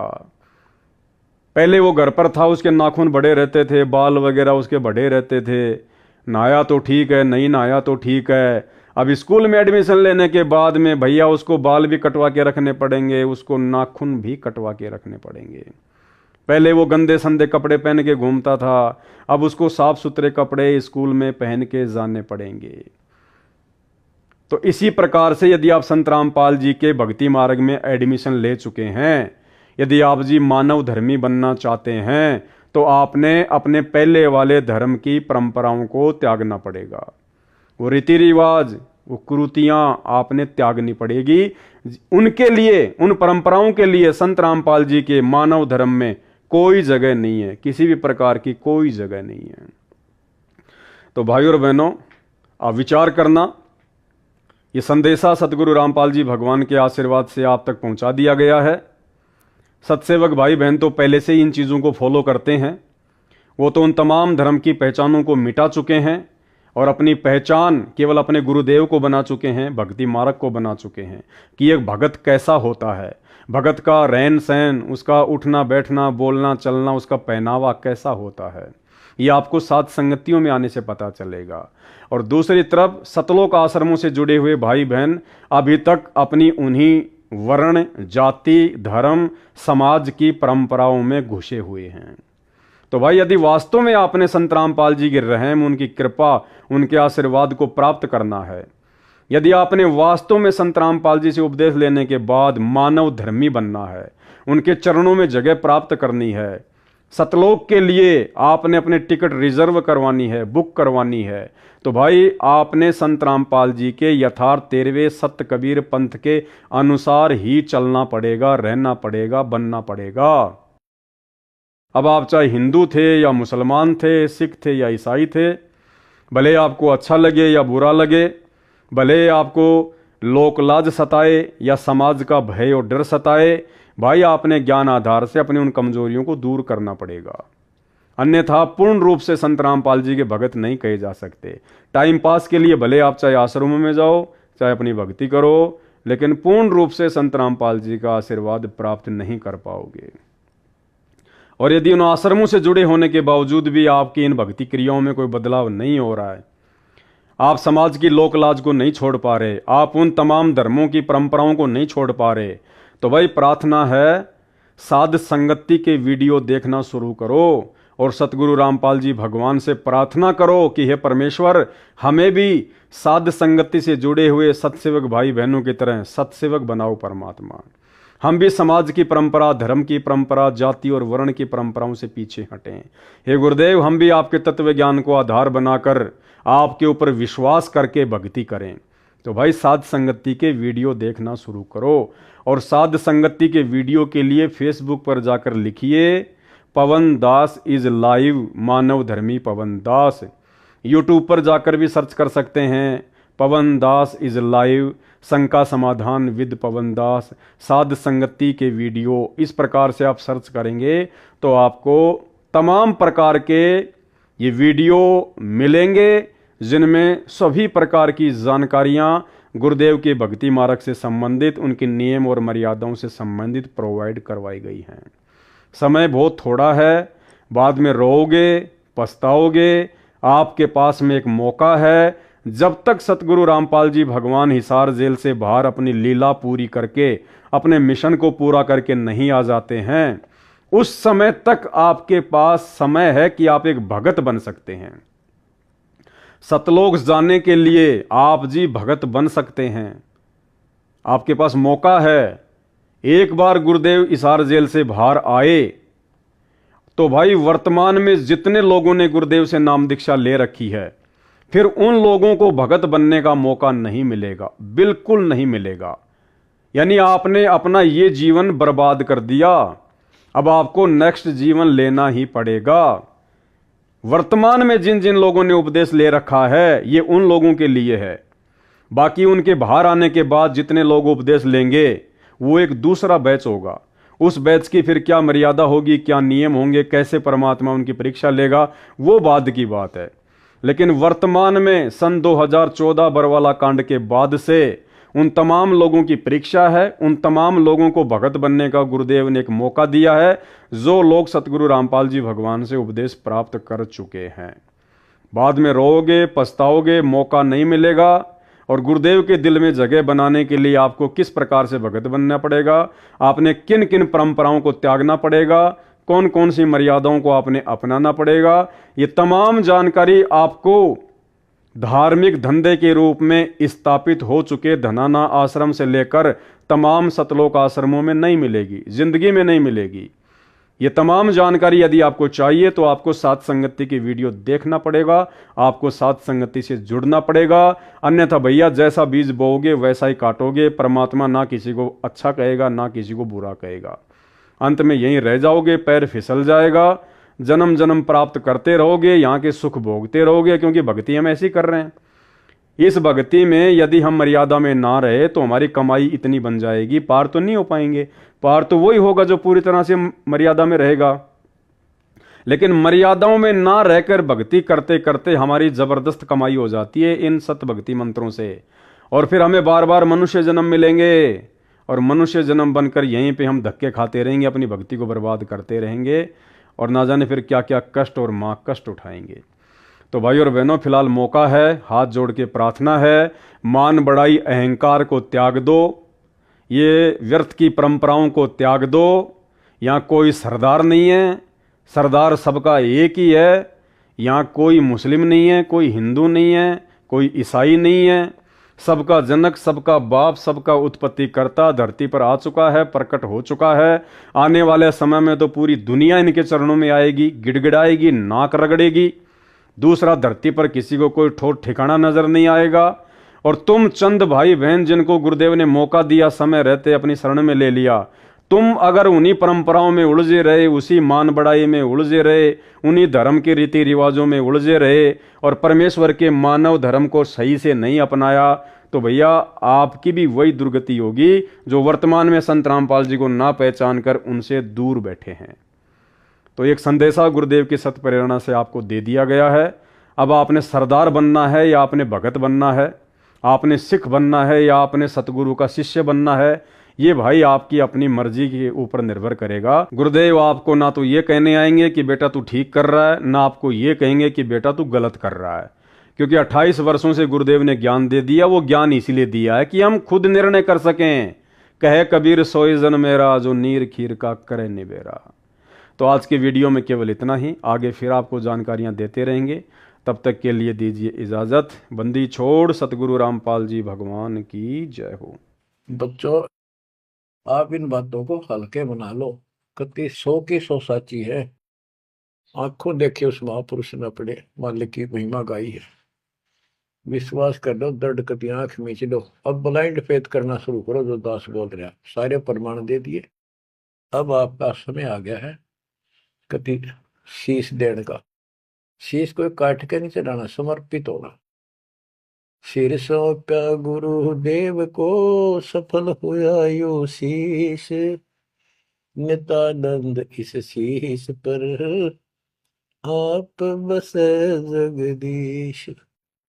लल्लो पत्तों का ज्ञान बतेरा दे लिया, अब खरी खरी कहूंगा। और इनको जो सहन कर गया उसका बेड़ा पार है।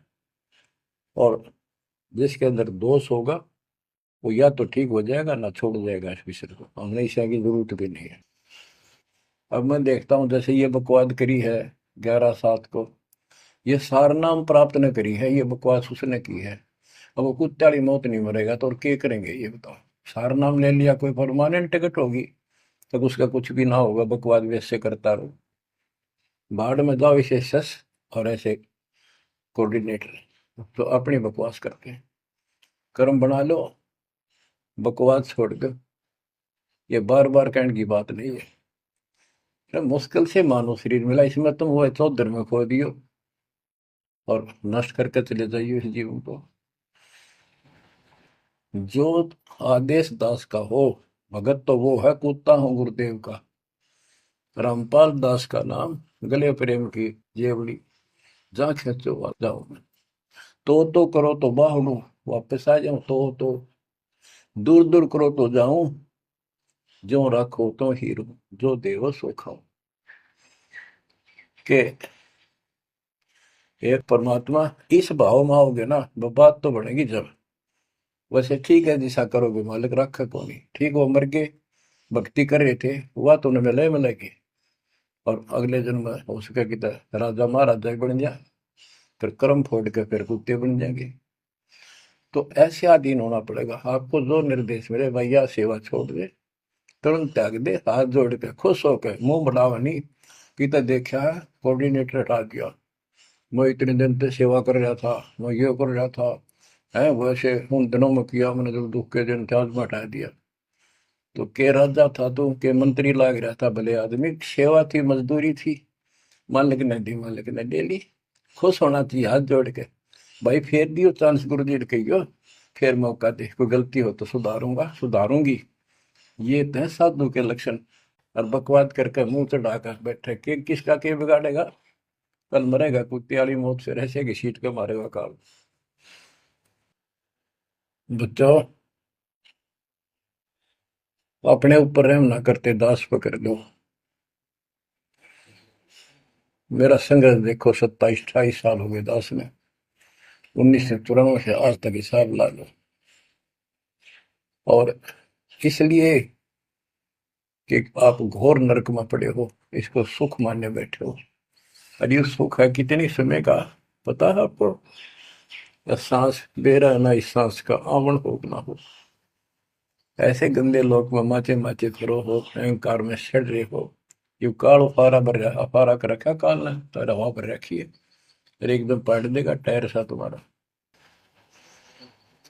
आंख खोल लो, आखिर तुझको कौन कहेगा, गुरु बिन आत्म ज्ञान, मन ने की कर ले, 2 दिन काम है मान, मन ने की। ये कबीर साहब रो रो का गाया करते, खड़े होके तो चौराहे पर, आंखों में आंसू होती थी उनके। ये गाना नहीं था, ये विलाप था। विलाप दास गाता नहीं, आत्मा से रोता है, ऊपर से गा रहा है।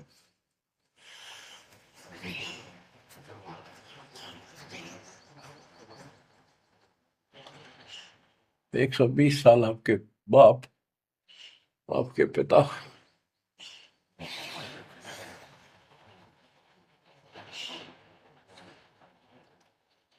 एक झोपड़ी में रहे, गर्मी सर्दी बारिश हो गई, हमारे लिए पड़े रहे, क्योंकि वो आते हमारे सद्बुद्धि देने के लिए, पर हमारे ऊपर काल का प्रभाव जबरदस्त है। उस काल के प्रेशर को इस आत्मा के ज्ञानता को हटाने के लिए ये सत्संग माध्यम है। भक्ति खूब कर ली, मर्यादा भंग होती रही, तो खाक भक्ति साथ पंचर हो रहा है, हवा भरे जाओ उधर से, फुर होती रहेगी। पहले मर्यादित हो जाओ, पंचर ला लो सारे, और फिर अपनी थोड़ी हवा आराम से भरो, और देखना सारा काम ठीक हो जाएगा।